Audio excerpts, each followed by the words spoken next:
هنا صوت المنتدى. صوت المنتدى بث إذاعي يأتيكم يومي الأربعاء والسبت من كل أسبوع، ومن الساعة 8 إلى 9 مساء أيام الأربعاء، ومن 9 إلى 10 مساء أيام السبت بتوقيت إريتريا. صوت المنتدى على الموجة القصيرة 15245 كيلو هرتز أو 19 متر باند، وعلى مدى 24 ساعة على القمر الصناعي النايلسات على 8 درجات غرباً وعلى تردد 11678 بالاستقطاب الرأسي. صوت المنتدى إعلام مستقل وحوار وطني بناء. صوت المنتدى.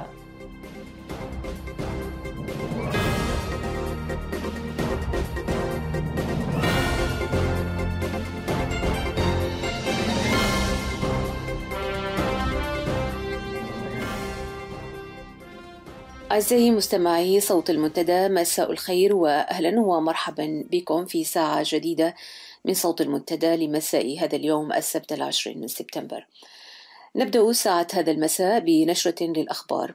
بعد ذلك يقدم لنا الزميل صلاح الزين قراءة حول دلالات الزيارة التي قام بها الرئيس إسياس أفورقي إلى مصر مؤخرا، ونعود معا لنتذكر وإياكم زملاء مهنة لنا الذين تم خطفهم وتغييبهم قبل 13 عاما، وذلك عبر حوار أجره لنا الزميل صلاح الزين مع كل من الزملاء يوسف بوليسي وخالد عبدو.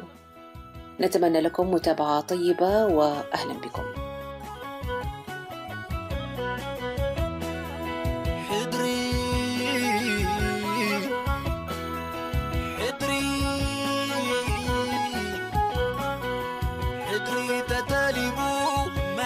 تدقيمو سوء تتلمو هزبي تتليمو عصب قتل الموتن حسن تقزمو تسفقو تلميتو بعد أخوين حلمو فاحد جنر حلو نفس الدس سقمو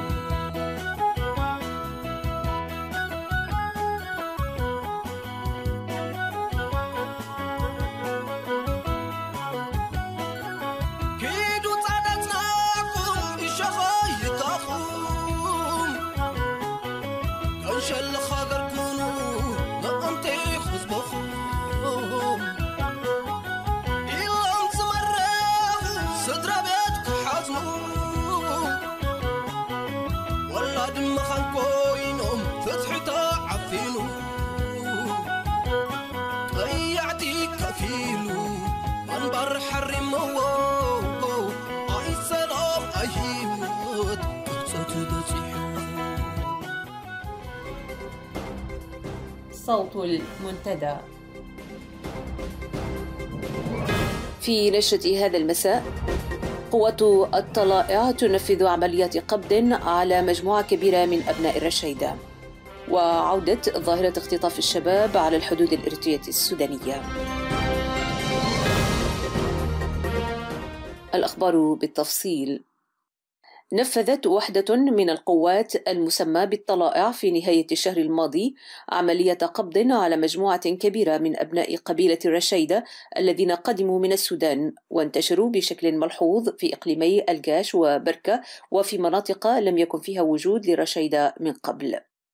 وترددت أنباء عن نشاطهم في استخراج الذهب بواسطة أجهزة كشف متقدمة دون الحصول على تصريح من السلطات المختصة. ومن جهته أشار قائد عسكري في قوات النظام إلى وجود أسباب أمنية أكبر من التعدين التقليدي دفعت بقوات خاصة من أسمرة إلى التحرك للقبض على الرشايد المتواجدين في منطقة العمليات الغربية التي يقودها العميد تخلي كفلوم منجوس. عادت إلى السطح مرة أخرى ظاهرة اختطاف الشباب على مكان ما من الحدود الإريترية السودانية، ومطالبة ذوي المخطوفين بدفع فدية مقابل إطلاق سراحهم. حيث تلقى الكثير من أهالي الطلاب المنتسبين للدفعة 27 والذين أجبروا على النزول إلى معسكر ساوة تلقى أهاليهم اتصالات من السودان تفيد بأن أبنائهم محتجزين وعليهم دفع فدية مالية تصل إلى 25,000 دولار لكل طالب.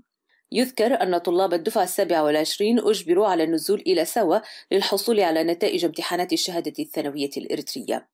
ويرى المراقبون بأن بروز هذه الظاهرة مرة أخرى يعود إلى وجود عمل منظم يربط الخاطفين بجهات رسمية في إريتريا لصعوبة الهروب الجماعي من معسكر ساوة، كما أنه ليس من المنطقي أن تكون عمليات الخطف أيضا جماعية.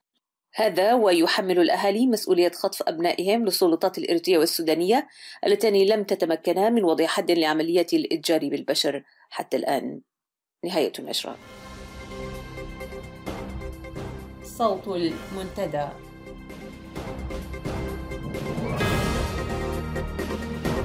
دلالات زيارة أفورقي إلى مصر.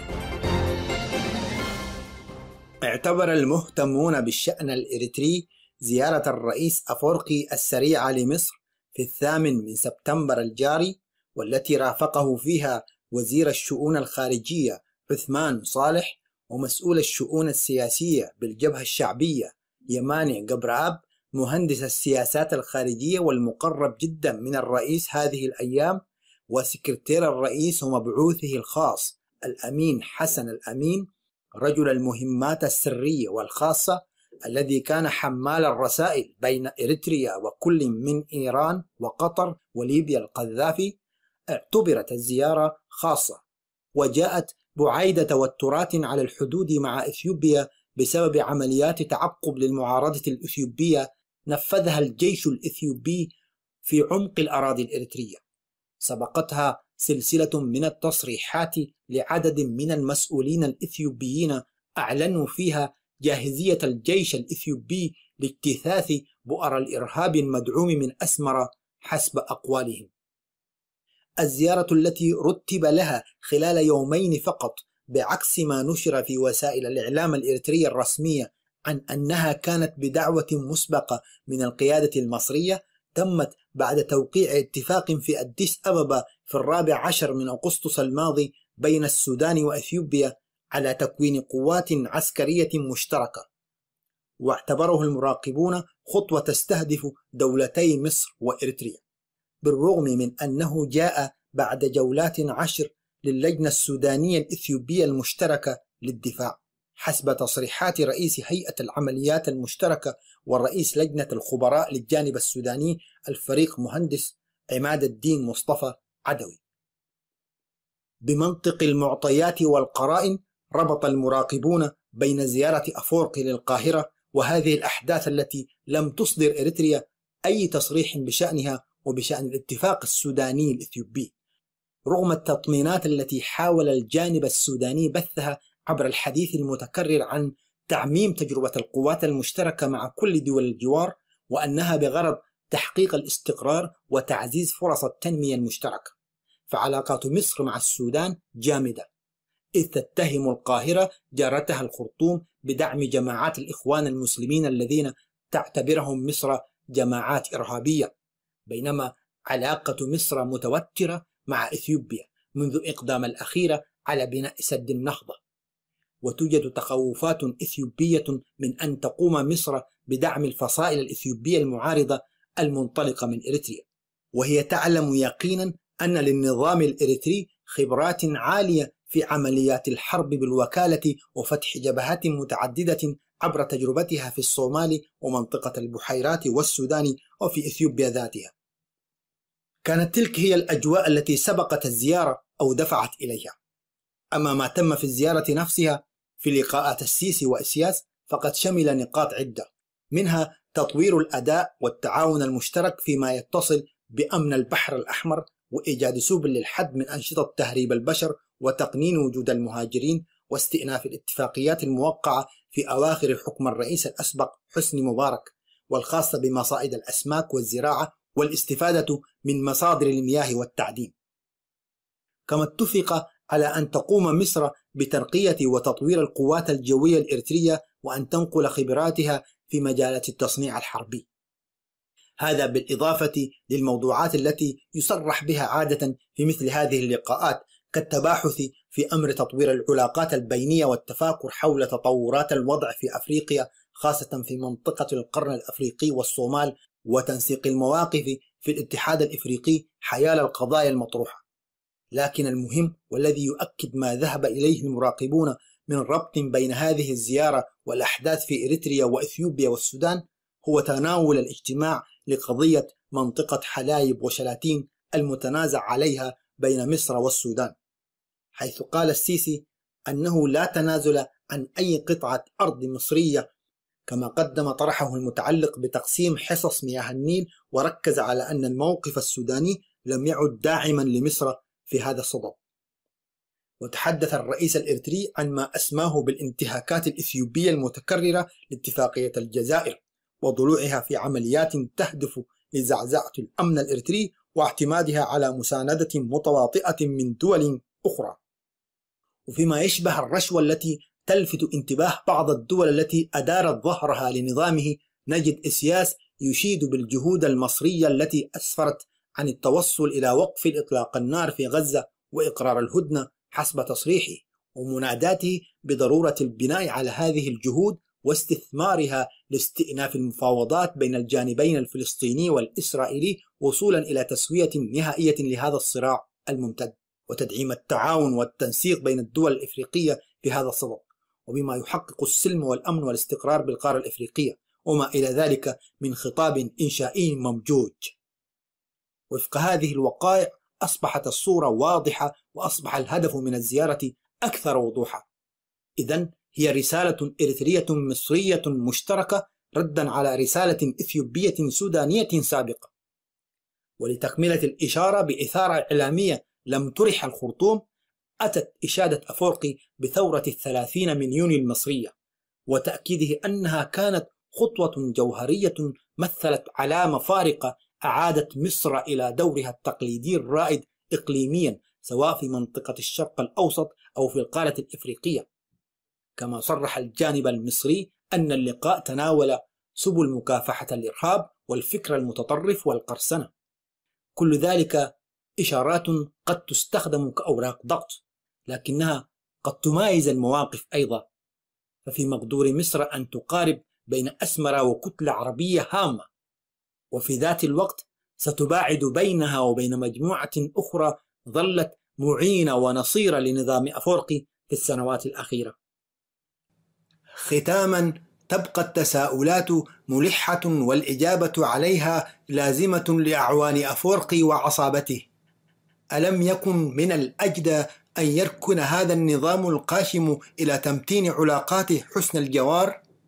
أليس من الأفضل أن يجنب شعبنا ويلات الحرب بالوكالة أو تلك المباشرة؟ ألم يكن الرجوع إلى جادة الصواب أكثر فائدة من أن يرمي نفسه ونظامه ومواقفه في عرض سوق بيع المواقف والمساندات المدفوعة الأجر؟ ألا يستحق هذا البلد المناضل وهذا الشعب الصامد أن تصان كرامته وأن لا ترتهن سمعته بمثل هذه التقلبات المهينة؟ صوت المنتدى.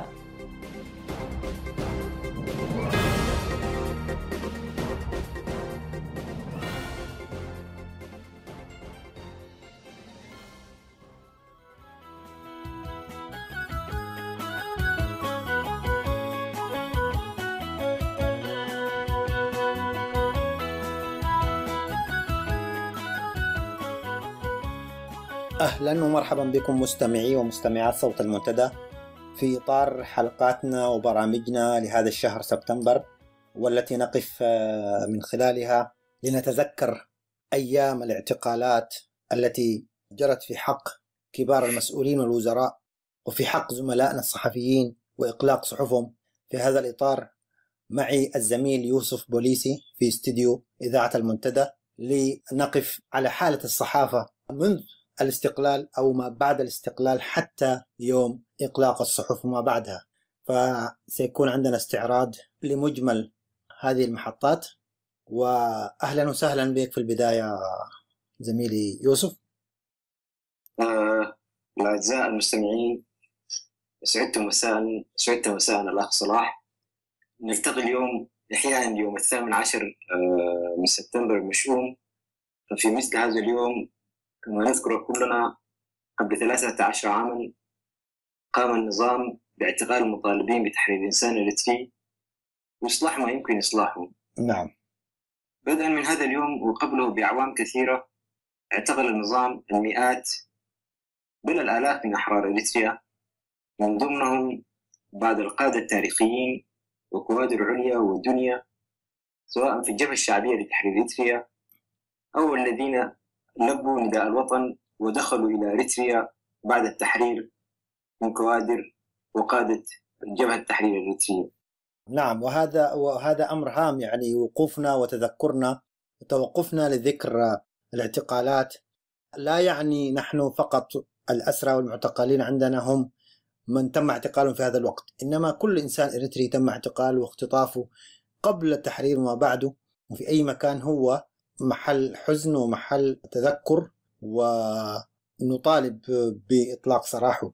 ففقط هؤلاء الناس من وزراء ومسؤولين وصحفيين هم شخصيات عامة، فبالتالي من هذا المنطلق يأتي وقوفنا لتذكرهم في هذه الأيام.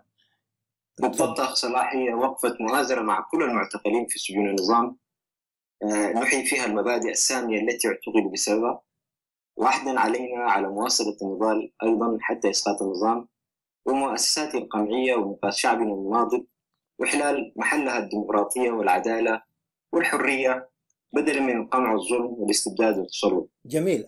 خلينا نبدأ بمعايشاتك، لأنك من أوائل الذين التحقوا بجريدة إريتريا الحديثة، كنت ضمن هيئة تحريرها، فاحكي لنا أجواء الصحافة. الجبهة الشعبية دخلت وحكمت البلاد، وكيف تعاملت مع الصحفي والصحافة بشكل عام؟ هل كانت هناك مساحة؟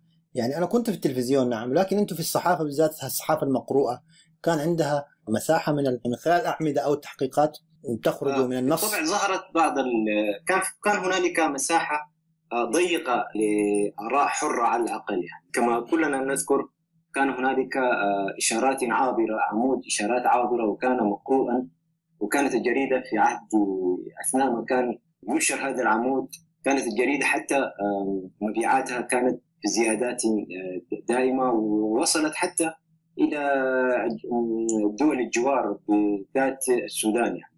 لكن طبعا ضيق الأفق تسبب في إخماد حتى هذا العمود، ووقف دون أي سابق إنذار، وهو ما حصل يعني.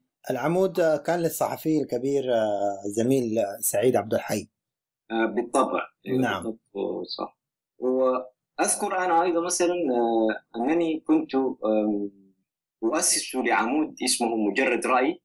نعم. وكان يظهر في جريدة إريتريا الحديثة من حين لآخر، وفجأة وقف ودون سابق إنذار كما ذكرت.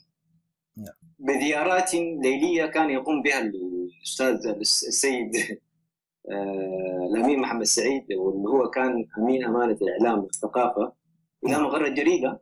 نعم. في الكابيتول آنذاك. نعم. وكان يحرر كل مواضيع الجريدة قبل طباعتها. زيارة ليلية إلى مقر مقر الجريدة. نعم. وفقط للوقوف على شكل الجريدة والمحتويات التي سترسل ستذهب إلى المطبعة. بالضبط. نعم. إذن بعد سنوات 4 أو 5 سنوات اقتضت الضرورات للحكومة أن تسن قانون للصحافة، وتم سن قانون الصحافة وإجازته في 1996. كيف وجدت يوسف هذا القانون؟ هل كان يلبي رغبات وتطلعات شعبنا لممارسة الرأي والرأي الآخر في وسائل إعلام خاصة؟ بالضبط الأخ صلاح، حسب قانون الصحافة والمطبوعات الذي صدر عام 1996 هنالك كانت مساحة لصحافة حرة، وهذا القانون كان بداية جيدة لتأسيس صحافة حرة ومستقلة تساهم بشكل فعال في التنمية. نعم. وتمتد تشمل حتى حريات عديدة مثلا، وكان يكفل القانون مثلا بحرية البحث عن المعلومة أو الأفكار من أي نوع وتلقيها بغض النظر عن الحدود، إما شفاهة أو كتابة أو طباعة، سواء في قالب فني أو بأي وسيلة أخرى. نعم. وأكد القانون على أن حرية الصحافة تعتمد على 3 زوايا هامة جدا، واللي هي حرية المعرفة، نعم. ويعنى بها الحق والحصول في الحصول على المعلومة. نعم. حرية القول، وكان يعنى بها الحق في نقل المعلومات بحرية وتكوين رأي في أي موضوع والمناقشة حوله. حرية البحث، وهي الحق في الاتصال، حق وسائل الإعلام في الاتصال بمصادر المعلومات التي يجب معرفتها ونشرها، وهو حق طبعا للمجتمع. كذلك كان ستؤديه وسائل الإعلام على حسب القانون. جيد. طيب، استنادا إلى هذا القانون شرع مواطنون في إنشاء دور طباعة، أو فلنقل إنشاء صحفهم المستقلة، وشهدنا ربيع للحريات الصحفية، ولكن كان جدا قصير. نعم. كيف تصف لنا هذه الفترة؟ أولا، كيف مورست حرية الصحافة؟ هل كان يستحق أو تستحق هذه الصحف إطلاقها ومصادرتها واعتقال صحفيها؟ بالطبع لا. أعتقد هي مجموعة من المهتمين قاموا بإصدار هذه الصحف. كانت مجموعة أغلبها كانت بالتجرينيا، وإن ظهرت بعض ممكن جريدة واحدة بالتجرينيا وبالعربي. ومشكلة هذه الصحف يعني من خلال متابعة الشخصية كانت الحصول على المعلومات. لم يكن يسمح لأي مسؤول في الحكومة نعم بإدلاء أي تصريح لهذه الصحف، وهذه كانت مشكلة كبيرة تواجهه. بعد الحرب الإثيوبية الإريترية نعم حاول هؤلاء بالذات صديقي والأخ العزيز يوسف محمد علي، نعم رئيس تحرير صحيفة جناي، فك الله أسره، فك الله أسره، وأسر جميع نعم، وأسر جميع الزملاء. نعم. أيوة. وكل مواطن إريتري معتقل. أذكر كان يتابع يعني أحد المسؤولين لفترة طويلة جدا لإجراء مقابلة معه. نعم. ولم يكن لهذا المسؤول أي مشكلة. نعم. وفي اللحظة التي أراد أن يعقد معه، أن أراد أن يجري معه المقابلة، ظهرت مكالمة أو جاءت مكالمة في مكتب نفس الشخص للمسؤول تطالبه، أيوة، نعم، تطالبه بوقف المقابلة فورا. تحدثت مع كثير من المسؤولين في الجبهة الشعبية آنذاك، الجبهة الشعبية للديمقراطية والعدالة، من ضمنهم السيد مهرة يوهنس، نعم، حول هذا الموضوع. نعم. وقلت له: لماذا نحن نلوم هؤلاء الصحفيين نعم. في الوقت الذي نحن لا نعطيهم المعلومات التي يستحقونها؟ صحيح. لماذا لا؟ وفق القانون الذي سنته الحكومة في حد ذاتها، يعني. نعم. قانون عام 1996. نعم. وكان رد هؤلاء أطفال صعاليك ولا يستحقون أي معلومات، إعطاء أي معلومات، وليس لنا وقت كافيا لإجراء حوارات أو لتقديم معلومات لهؤلاء الصعاليك. ولماذا تعطيهم ترخيص لممارسة المهنة والإصدار الصحف؟ هذه نتوقع الإجابة عليها من هؤلاء. نعم. هذه الزمرة التي تحكم. مفارقة، يعني مفارقة أن تسمح لمواطن بأنه يصدر صحيفة استنادا على قانون سنيته على مقاسك وثم تتعامل معهم بهذا الشكل. شيء قريب جدا جدا. نعم، كما قلت هو ممكن أن يشرحوا كل الصحفيين الذين كانوا يعملون في هذه الصحف يعني. نعم نعم. بمناسبة أن الصحف كانت بالتجرينيا، أذكر كما ذكرت الأخ يوسف محمد علي، أنا أيضا أذكر مراسلة بيني وبينه عبر الإيميل. كان يتطلع أو يحاول ويعمل جاهدا على طباعة صحيفته سجناي بإرسالها في ملف أن تطبع في دولة عربية لتوزع الأجيال الإريترية المنتشرة في دول الخليج. ولكن قبل أن نرتب هذا الأمر ونضعه محل تنفيذ، كان الاعتقال وكان إغلاق الصحف واعتقالاتهم. وأيضا كان له مشروع أنه يكون عنده نسخة عربية مطبوعة عربية تصدر منه من نفس صحيفته، نفس مؤسسته. نعم نعم. إذن ما دمنا تذكرنا يوسف محمد علي، من في ذاكرة يوسف بوليسي من الزملاء وهم الآن رهن الاعتقال، إن كان من زملائنا في الوسائل الحكومية وسائل الإعلام الرسمية أو في الخاصة؟ سنحت لي فرصة أن أتعرف على أغلب المعتقلين الآن، بحكم أنني كنت أعمل مكتب اتحاد الشبيبة مسؤولا للإعلام والعلاقات العامة خلال هذه الفترة، وكانت لنا محاولات لتقديم تسهيلات لهذه الوسائل. نعم. وفعلا قمنا بتقديم التسهيلات، من ضمنها صحيفة جناي، صحيفة مقالح على ما أذكر. نعم. بطباعة موادهم في مكتبنا. نعم. وعقدنا اجتماعا مع هؤلاء الصحفيين في قاعة جونيور أذكر، وتحدثنا عن التحديات التي تواجه الإعلام التي في مرحلة التنمية الوطنية. نعم. وكانت الآراء بناءة، وكانت علاقتي بالذات أنا شخصيا كانت علاقتي بهم جيدة للغاية. من ضمن الزملاء الذين ممكن أن أذكرهم هو صديقي وعزيزي صالح الجزائري. هذا الإنسان الذي دفع ثمن ثباته على مبادئه وموقفه، لم يتزحزح أبدا عن مبادئه، وأول من عرف بأن هذا النظام هو نظام تسلطي وقمعي. نعم. لذلك له التحية من قلبي. أبو عروة، لك التحية من كل قلب. نعم، حيي، وأنا أيضا معك، ونحيي كل الزملاء القابعين في سجون هذا النظام الفاشي، هذا النظام الغاشم. نعم. وأذكر الأستاذ جبرهوت قلتا. نعم. الأستاذ جبرهوت قلتا أحد المناضلين الذين انخرطوا في جبهة التحرير الإريترية. نعم. واصطادته إصابات سياس من داخل السودان، واعتقلته ولم يخرج من الاعتقال إلا عام 1999. وتم خطفه قبل تحرير التراب الإريتري، أيام قبل تحرير التراب الإريتري. نعم، من الإشارة. نعم. الأستاذ جبرهوت قلتا إنسان مثقف يجيد اللغة العربية إجادة نعم تامة. نعم. وكان بالإضافة لعمله في صحيفة جناي كمترجم، نعم. كان يعمل معنا أيضا في جريدة النبض كمترجم أيضا. رجل خلوق رجل خلوق أعرفه. وتم اعتقاله ولا أعرف السبب في اعتقالي. سبب اعتقالي لا أعرفه يعني. لأنه لم يكن يتحدث حتى، إنما كان يأخذ ما يعطى له ويترجمه ويجيبه يعني. وأذكر أيضا الأستاذ داوود إسحاق. نعم. سهيل يوهنس جوشوا. سهيل يوهنس جوشوا اعتقل يوم 20، لم يعتقل يوم 18، لأنه كان في زيارة إلى مدينة كرم، وجاء زوار الليل إلى منزله. نعم.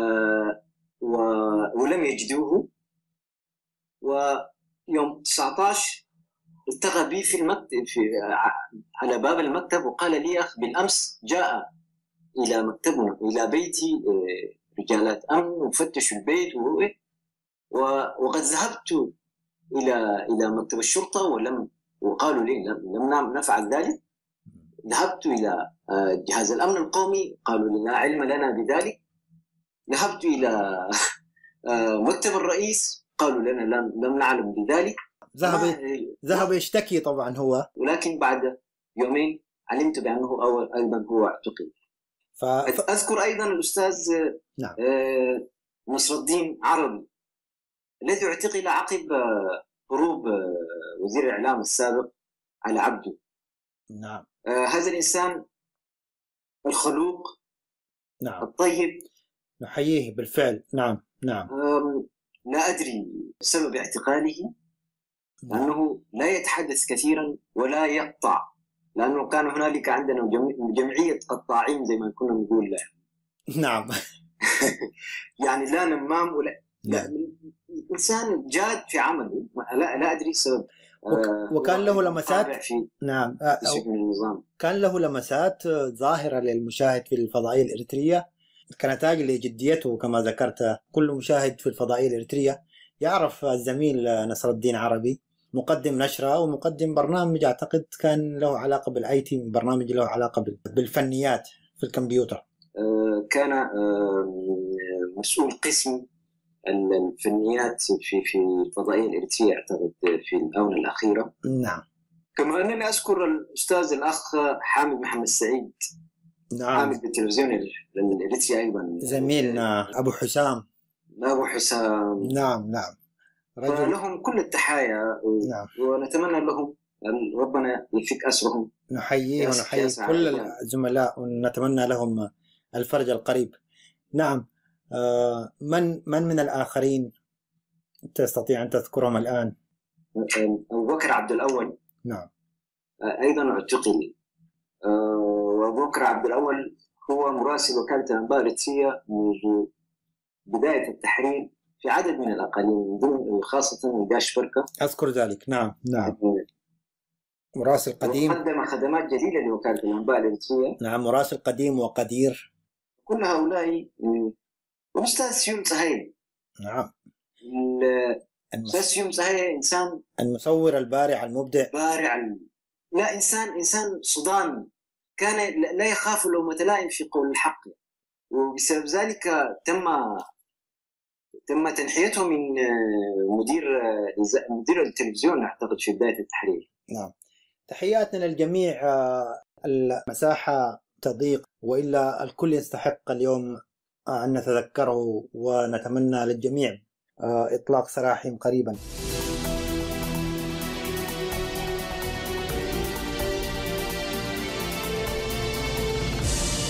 What about freedom of the press, freedom of the speech? Eritrea jails more journalists than any other country in the world. Why do you have to resort to these are lies? You don't jail journalists. These are lies. You don't jail journalists. These are lies. You don't jail journalists. These are lies. These are lies of Jazeera International, deliberately distorting facts to give the impression that this country is in a war footing.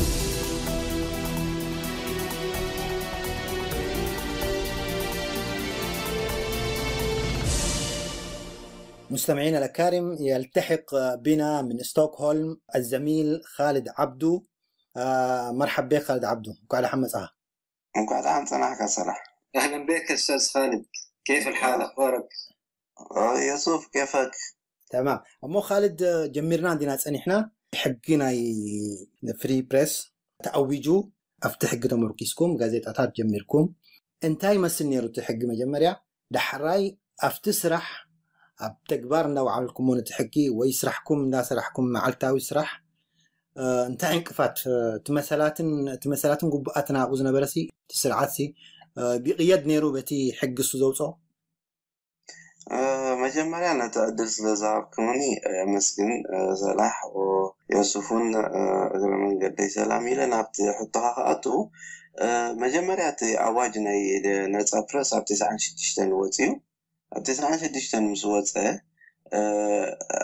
حدا خبتي حجة مليسة خريقه الله انتايو أب حدا قوام زي يقول لها جر أب حدا استتكبر قوام زي يقول لها جر نزا أواجي زي أتقتل كاترحنا توميا أتيخا خد صرح مفتنا ما عرف ندي حدا جاني يروح جوخينا خريقه الله يجرمني الساجن تأواج حجونا لا تنقدحنا يتأواج نعان تنبيب كايا ورجع مبزحت الناس إن تأواج وسائلنا إن هذا أمبرنت جازيت أجميرنا يو حدا بحدا أتينا بدك عم بيبنا أنت نجمره دفيرز جمرونا أي محله أزي زسداكا مو متنك قطعتاتن مقطعتاتن راح زمولهم بري بزعبة مسألات عن تصير انتاي مسألاتك زقلت أواجونا يكون أنت مليسك حجز قونا سبنت زنبوبو التي قبعات تبعي سفير زولون مقاطع مليسكا مقطعتات ناتو بحفشة ماني نتصاب راسك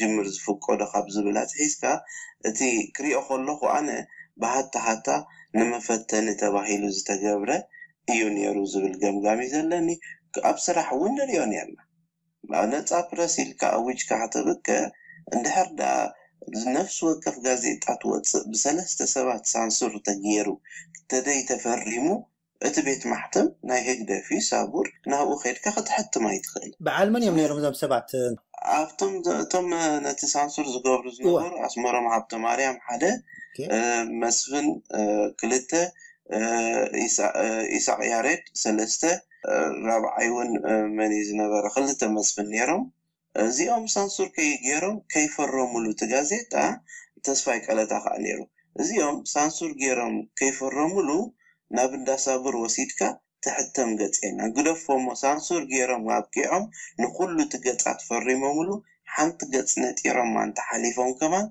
صابر أفرمكم ما بوتونا زا قطع زي أول يمزو كندي جزا وسد نيرو 4 سباسي سانسور كوبرونا حنت غازيتا كندي غازيتا أنا رنشعو كندي جزا وسد نيرو انتهي حجي أنا إحنا ناتي حجي قداميات واتس نيرات غازيتا أدماس قدام توتس انت خوينا ساعة 4 جمعات كخدم على نفورتون لازينا ما سبت حقوها ترنياتات اللوومس ينبوون يمغلون دين مهلاتاي أو يصنحو خان أخا أب كل أن تفري من مجرشا يوهاوها نفس وكف بيج كم تفرمت مصراخايا تخيل كل أن تنقازي تعب حدا معالت سلازي وتعزنا برا يرخبو لنيرو حدا معالت الزباز حسل استدين قالين دو تانيرو ملو معالتي قدمتي توصلوا معالتي أبسانسور شي بيتفق مالتي السيما تعطي جمعات ملو مع ملو عقامشيتا جميرنا بروف ريدينج جيركا سلف سنسورشيب جيركا إديت جيركا وديكا يخيركا ودحرايت سنسورشيب كاكو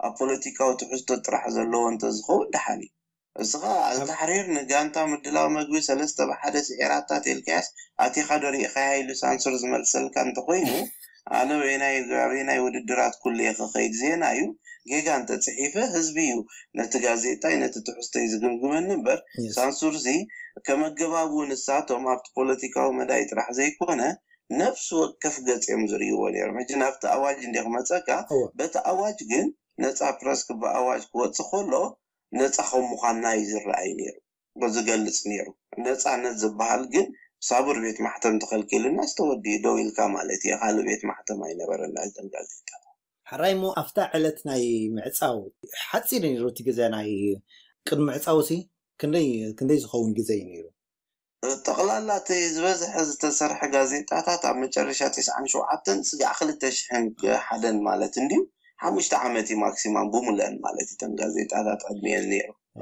انت خوينا غري اخلخ انا بمسرته تاواجن ولا تسمسرح كله نفتنا تواهيل استجبري نير بحاله مغنياتو از سرعات ناي نقفيتا زي مقبال بحري حيزو زمص نير حبريتا بمستر محاز نير افتغيزي خوينات بفلاي دحرتيس عن شومونتن دحن زخينات مو يودا اندابلكا محنحن نير ስለዚህ አፍተ መስራህ አብዝ ነበርና ጊዜ እንደሻቃ ሀገራው ድህነት እናትጽዋዓካ መጠንቀቅታ መፈረራህ ነይሩ ስለዚህ ቀጻልነት ከም ዘይብለን ሩዲ ነይሩ ተንጋዜጣታት ምክንያቱ እቲ ስርዓት በባህሪኡ ንነጻ ሐሳባት ናይ ህዝቢ ምትእንጋድ ዝብል ባህሪ የብሉ ስለዚህ ንፈተነ አፍተ ጊዜቲ ናይ ሰላም ኖቤል ሽልማት ኖሚኔት ክግበሩዶ አብነታውያን መራሕትና ይዘዋዶ ገለ ዝባል ዘረባዛ ስለዝነበረ ደኾን ንፈተነ ይተገይሩምበር ንኽቐጻል ወላ ክዕጽ ከሎ ዕለት 18 እንተሰሚዕካዮ ትመግለጽ እንታይ ነይሩ ንግዚኡ ደው ኢለና ኣሎ አይ ስለዚ ስጋ ሕጂት ንግዚኡ ዝቕጽል ዘሎ ክንደያታ ንግዚኡ ኣይትፍለጥን ስለዚህ ተስርዓት አፍታ ሰዓት እቲያ ከዓጽዋ ከለኹማ ንግዚኡ እምበር ነጻ ፕረስ ከም ዝኣምን ከም በሓድሽ ክጅመር ምዃኑን ገሊጽዩ መግለጽዩ ዓጽይወን ስጋ ሕጂ ግን مش دو خجمر وقاد أنا تنزل وعلى ناي منجست جازيتاون كم عقب أبو ورح حنصاوي حتى من بتيه دولون طبعا إجمالا كلام خالد نحن يقول اعتقدنا طبعا إنه في قانون صحافة حرة صدر ولكن محتويات قانون الصحافة لا تمت للصحافة الحرة بشيء وانتهى بكلامه بأنه هم قالوا هذا الإقلاق أو هذا المنع من الصدور هو مؤقت حتى في الخبر محتوى الخبر بيقول خبر إقلاق الصحف سنعيد النظر تقريبا ولكن بعد مرور 5 سنوات تحدثوا كما يقال صمتوا دهرا ونطقوا كفرا تحدثوا فيما أسموه بملتقى حوار وأمام مجلة الأمانة العدد الصادر في 22 فبراير 2006 تذكروا أنهم أغلقوا صحف واعتقلوا صحفيين فيقول لا أستطيع قراءة كل المحتوى. يقول أبرهة كاسا، وهو رئيس ما يسمى بالأمن الوطني بين أقواس كثيرة مش قوسين بس، بيقول إن حق الحصول على المعلومات وحق التعبير عن الرأي هي من أساسيات حقوق الإنسان.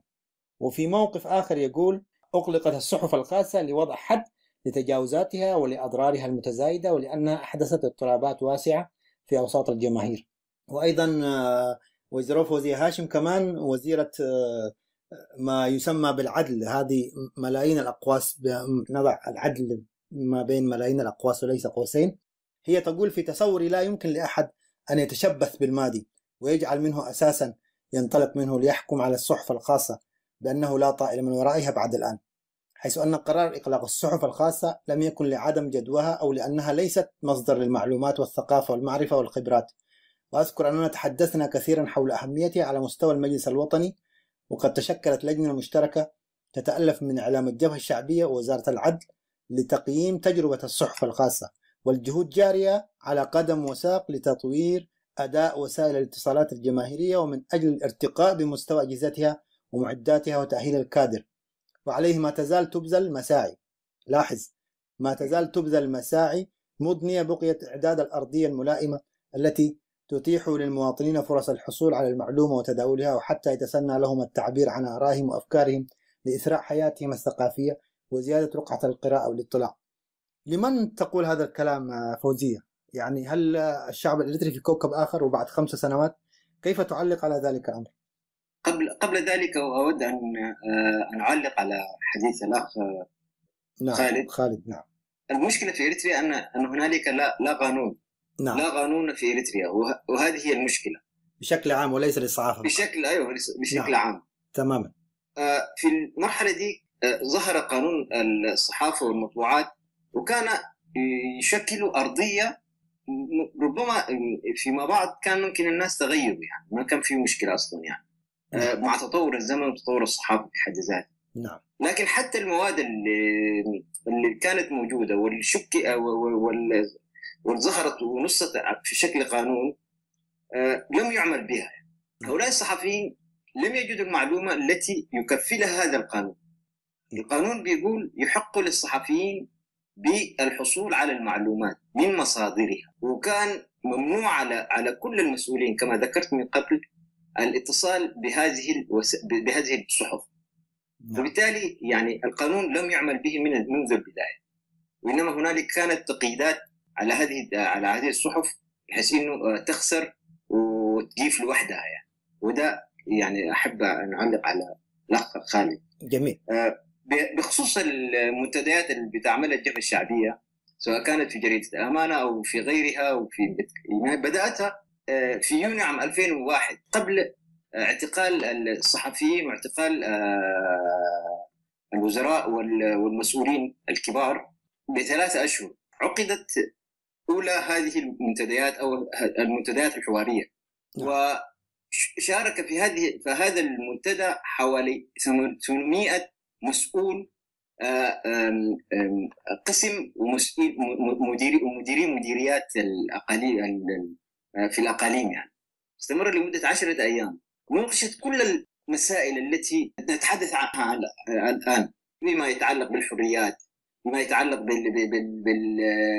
بالاعتقالات التعسفية، التجاوزات التي تحدث في قوات الدفاع الوطني وغيرها، كثير منها، وناقشت بشكل على شكل ورشات. في آخر يوم كان يختتم بخطاب من سيادته سيد الرئيس سياس أفورقي. نعم. وجاء في موعده وتحدث بالحرف الواحد. نعم. وقال موجها حديثه إلى يمان قبرآب مسؤول الشؤون السياسية في الجبهة الشعبية للديمقراطية والعدالة، وقال له ممهر يماني يقول يجب علينا أن نعقد مؤتمرنا ونعقد اجتماعاتنا وغيرها وكثير من المسائل وانتخابات ومش عارف ايه وإيش حاجات كثيرة جدا. يقول الأخ يماني هكذا يعني. أما أنا فيقول السياس، أما أنا فإنني أقود العرب إلى المكان الذي أريده. بهذا الحرف يقود العربة، يعني البلاد عنده عربة طبعا بلاد عربة يعني بيقول أنا ماسك المقود وهو مالكها طبعا هيك. فقصدي قصة المنتديات كيف قالها بالتجرينيا للتوثيق قال أنا نتسترسو حزير لكم نبيك وصدفة اللتيا بالحرف الواحد. ده كان في بتكلم. نعم. وبعدها في أبريل عام 2004 عقد أيضا حوار. نعم. في الإكسبو. نعم. نفس محتوياته كانت نفس المحتويات. نعم. وصارت وطبعت. نعم. وطبعت المحتويات كلها بتفاصيلها. نعم. وأرسلت إلى مكتب الرئيس وكانت صفحاتها تتجاوز 1300 صفحة تقريبا. نعم. هي كانت حوارات لزر الرماد في العيون. نعود بالتأكيد. نعم. زر الرماد في العيون. نعود أو استدراج الوطنيين الذين ينادون بإصلاح مثلا وتقويم اعوجاج التنظيم كما يعتقدون يعني. نعود إلى الصحافة. خالد أب حدري بعربت حتمت الأمانة في 26 فبراير أبو أتو برها كاسا وزيرو فوزية بروفيسور أسمرهم لقسي. للأمانة كمان قبل ما أسأل خالد للأمانة أو للتوثيق هنا بروفيسور أسمرهم قال لهم في هذه الندوة ما هي الأسس التي تم بموجبها إغلاق الصحف الخاصة وبأي قانون أغلقت وهل تم إعلام أي إبلاغ الشعب بهذا الأمر. لم أسمع شيئا من هذا القبيل ولا أخفي دهشتي بالطريقة الإجمالية التي جمدت بها الصحف الخاصة بدل التعامل مع كل منها على حدة. خالد أبرها كاسا قبن سلزفت صوميوم زبل نتم غازيتينات أسيرنا يوم انت عينت قبن فتسيمكم أسو تايو دارجا نابزوم غازيتينات راح زي كونه أبي إرترات سرعة زغط لو جواب انتايو نحد سب كبترجع وسيلي أسرموني قبن جاري يبلو أسارا يبعلو فرارا يبعلو كله بعلو سلزخونه قبن ما غيرنا يبحل لحن قبن زقبر سمتاي لحد قبن بيت فردي هاكو تغرو سلازي أبتي الساعتهم زبلوا زلو زربا نت زبلوا زلو زربا ون قبل زي قبرا نقرات حجي سب كل شيء خطوكور زلو كينو تزربو أم كير كاون قبن كيرم هو أب حق زي قربو شعو اتبيت فردي قبن كيرم اليوم أي قبرون نايمت سراي مسرحو يجمر إمباسي بسلطان زياتهم كفولت اللوهم أب إيدهم كم زي كونه نسب قبن كتقونون كي تقونون تا قبن تبهال دلان تايا مسلك عند حردا غازيتينيا مالتكو ناي كلتا شنخ حساب ناب هزبي يقربومو هزبي نخلو قمقيمو نتلقى زبهالي سعبا بلاتفورم بايتا تفتر ناي هزب رئيتوتات كتتعناقل اب هزبو اوبينيون كتفتر عند حردا نهزبو اوبينيون كتفتر بايتا فتير كاموني نتسرعت كيلك حاتيت كايو تمريتنا لنا يلكا بتحالي شنخ زلوخ اني اب منقستاو ميديا تخل كيلو بايتا ناب حتاو ميديا متسيكا انترفيواتا كبير كايو هزبو نعوريو كنقاساقس جميرو نتناي هزبو منقسقاس لزسبوهم دوكو بلون وسينو سلازي نتوم رئيتهم كهوبو زدليو G15 قالوؤتن بايتا مفتعر دا ترى غازيتينياو سرح ديكونا كما يري قبن كوين سلازي تقبن زبحال زلوون ولا وندين فلطو خالق قبن غيركم ومو يبولونا اب بيت فرد قريبكا بيت فرد ترحي نسب قبن انياخا خبلو زخير إمباسي أمريكا يمولاكم نيرو يبلو نتن غازيت راسي يمولا نيرو إلم كمان كم كسي أربو أبي مويلو من أنت زخونو مويلو من أنت زخونون شبت حيسكا كندزي إذا غازيتا كندزي زي غازيتا وسيدا سلازي بحقنا مسرت بقصر خندز عنكس إذا بغازيتا زي نخندز تعاتيا تاز تقبلت كل أنت تقبلا كل نخندز قعد سوا تفاريدو ماني خزب اللزي من قستي كونا بيت فردي زو سنوزي لومي أبتهاجرنا نوبوري تفيد الله نوبور مسرح ناي كل نجارات تفيد سلازلو جبن كيرنا دينا تجمع يلا بيت فرد قريبنا جن ناي فردنا وساني خنوسدي جبا أمبري كم نبرت أتي حسابات فقدون داموتن دعبركا جبن سلازجوبوريا ماني جبن كم دجوبورو راجعيتو أين أي جبن كيبلس أتي أبغازيت أجيرهم مزبح الجبن ده يبلس ويس جبن سلازجوبوريلكا بزي فرداو مسرح نخند زعمتات أسيركا أبيت مأسر تخطقت لهم عينا يقبنيخ زمزان زيادة سلازي أب نبرات حساس باز بل حبرته سب كحتى الزل وحده قبن كيرا جميع لان قبن كل سبب قبري جن ناي قبن كأمقطعة الذهب بيت فرد الله قبن كم دقور كزرقا قصلينا عاي تكانية يكون بيت فردي يعني بالإضافة لكذا نعم حتى قانون الصحافة اللي نحن بنعتبر مثلا أنا قلت إنه كان أرضية ممكن قابل للتغيير بينص على العقوبات حتى على العقوبات هذا نعم أوكي وفقها المفروض يحاكم هؤلاء الصحفيين إذا كان أجرموا كما يقول النظام. بالتأكيد ليست هناك جريمة غير إنه هم أرادوا أن يكونوا لسان حال شعبهم. بالتأكيد. نعم. فكلمة أخيرة لأن الوقت يأخذنا زميل يوسف، كلمة أخيرة تختم بها ثم أنتقل إلى خالد بعدك. كلمة أخيرة أود أن أوجهها بالنسبة للإعلام المهاجر واللي هو الإعلام الحر المهاجر الموجود الإعلام الحر الموجود هو أصلا في المهجر. أود أن أرسل رسالة يعني أتمنى أن تكون كأرضية للعمل في وسائل الإعلام الإلكتروني أو غيرها الموجودة بما فيها الإذاعات أيضا، واللي هي إنه الناس تحاول بقدر الإمكان تعمل تتحلى بقواعد سلوك مهني وتطوير آليات لأخلاقيات المهنة الصحفية. نعم. وتدعيم اللحمة الوطنية. هذا شيء ينبغي أن نقوم به وفق أسس سليمة، وهي أولا أهم شيء المفروض الناس تقف عنده هو إنه نضمن حرية الصحافة بكل ما تعنيه هذا المفهوم يعني. صحيح. 2 الدقة والصدق وعدم تحريف الحقائق على الإطلاق. نعم. ده المفروض برضو نتبعه يعني. 3 أعتقد الموضوعية وعدم الانحياز والانجرار وراء الذاتية، ده شيء برضو أيضا مضر حتى بالمصلحة العامة يعني الوطنية. صحيح. المسؤولية إزاء الرأي العام ومصالحه تجاه المكونات القومية الدينية العرقية والأمة والدولة بشكل عام، والحفاظ على السلام الإرثي، السلام اللي نحن نتمناه يعني. صحيح. لأنه النظام هذا حيسقط، لكن ماذا بعد سقوطه؟ هذا هو الشيء. النقطة الأخرى المفروض تتحلى بها برضو وسائل الإعلام، إعلامنا في المهجر، النزاهة والاستغلالية. قد يكون إنسان عنده ميول فكرية معينة عند يكون، لكن لما يكون يشتغل في العمل الصحفي المفروض يكون نزيه ومستقل أيضا. نعم. عن تنظيمه، عن عرقه، عن أي شيء، عن أي حاجة. نعم. الابتعاد عن التشهير والاتهام الباطل والقذف وانتهاك الحياة الخاصة. صحيح. والنقطة الأخيرة العدل والإنصاف. جيد جدا. يعني أنا أحب أن أزيد على شيء واحد. هنالك الناس تتحدث عن ضعف المعارضة الإريترية، لكن ماذا فعلنا في سبيل تقويتها؟ أنا أعتقد المعارضة الإريترية مطلوب منها ووسائل الإعلام مطلوب مننا في 3 أشياء. العمل الدبلوماسي المفروض يكون هنالك تنسيق.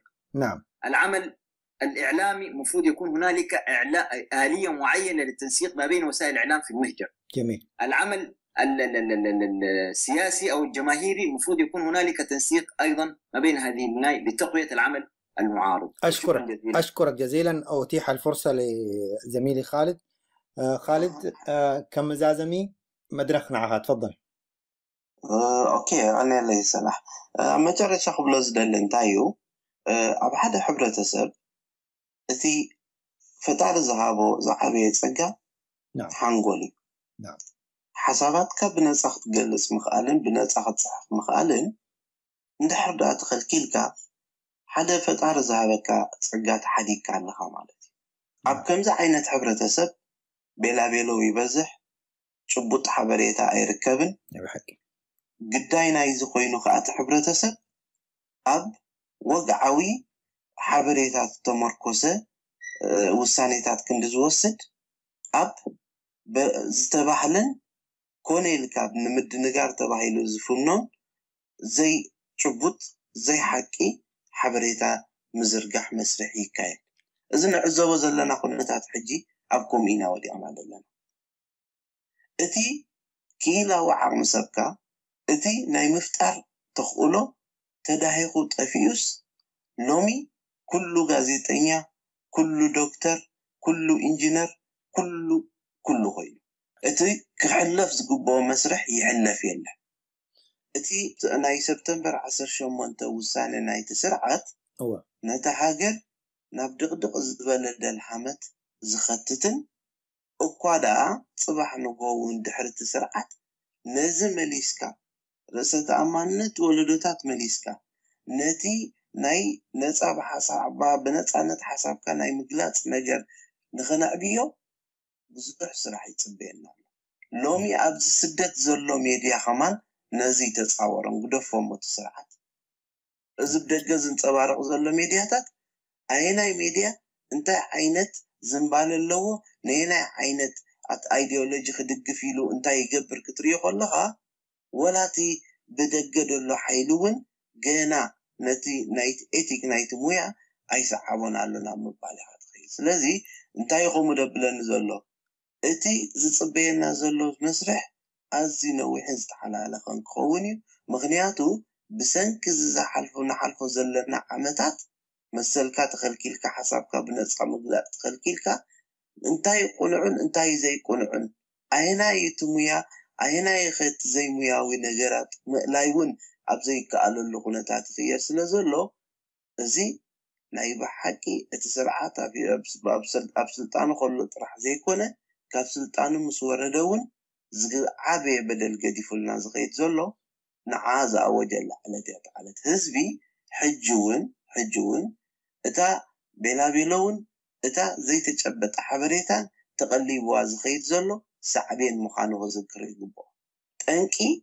كل شعب طنق تتوكيركا فتحت مصيخه طنقي اب هاجرنا اب مونغو حزبنا عيناي حقي عيناي زي حقي اصارينا خنقرب إلنا زي جمرنا مسرح تخليف له بحد ديكتاتور اذا مسرح اذا مستخالفه نزمت بدحريو حبريتاتات نمنتاي زي تصففه انتيلو ابصح بيني دزارب كتصفف زيخ على نجر اتطنقي سلازي كلنا حلفو زلنا حجي حقوص قصات صعبيني تطنقجن تابعلت 18 زتوسنت نزن غازيطاتات دو ناي مبال اواج الساعه بدحريو تهاجر ابلكال لخعكن ابيلابيلون ابزي تصاري حبريتان وديقه بزز تخدو دلا منجد نخت كيز سلازي نزا معلت زيا كندي ولدتات كندي فتراو عقمي زسعنالان نسئنا زلنا كنسئنا زخننا غيرنا خنذكران بعبي اب تدغخا نتسرعات مخصاص طرح ديكونه اتي ابت عودي زلوخا ابت عود غازيتينينا زلوخا نتعودي ملوء كلابوسون بو مسرح سرحن اللاو نتعدل ذهبكم يغني لي ابزي عود احنا يغني لنا نزم كلهم بصوتنا كله سور ارتراوي غربا جزي رحوان ناسنتون كركب نعتمننا شكرا لك خالد عبدو وشكرا لك يوسف باسمي واسم المستمعين أشكركم لبقائكم معي هذه الفترة ونتمنى أن نجتمع في استديوهات أسمرة في القريب العاجل ونحكي ونتكلم عن كل ما فات من مآسي ونتطلع إلى المستقبل. شكرا لكم. شكرا لك. شكرا. يا من الله. حدري تتأليمو متكال ترقيز عبكبدو تصقوب تقومي زيالي عينك بالربايع دمزم عشالي قرأو رويرو سمي كزانا يأكل احنا نسوف تدانا قرنا عالم سبيحو النعويلنا حادنة نبقى الحزب سيو قربانا حادنة نبقى الحزب سيو حزنا حادنة نبقى الحزب سيو مكلنا حادنة نبقى الحزب سيو مكلنا. صوت المنتدى.